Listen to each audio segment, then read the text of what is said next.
Ahí va. ¡Cógela! ¡Cántala, tu pueblo! Para ustedes. Cuenta la leyenda que en un árbol se encontraba encaramado un indiecito guaraní, que sobresaltado por un grito de su madre perdió apoyo y cayendo se murió, y que entre los brazos maternales por extraño sortilegio en Shogui se convirtió.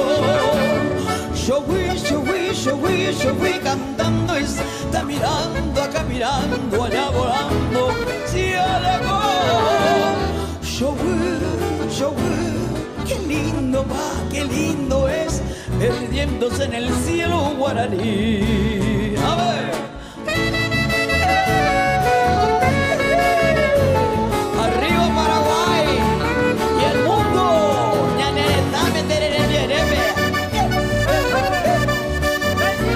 Época mina.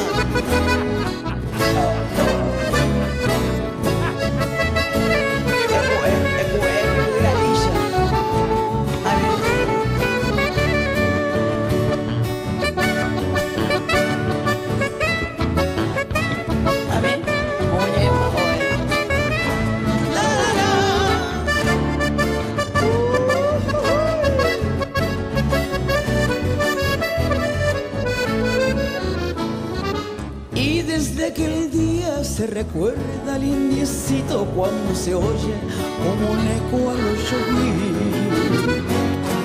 Es el canto alegre y bulanguero del gracioso naranjero que repite su cantar. Salta y picotean las naranjas, que es su fruta preferida, repitiendo sin cesar. Shogui, está mirando, allá mirando, muy lejos se alejó. Shogui, Shogui, qué lindo es, perdiéndose en el cielo guaraní. Shogui, Shogui, Shogui, Shogui, qué lindo va, qué lindo es, perdiéndose en el cielo guaraní.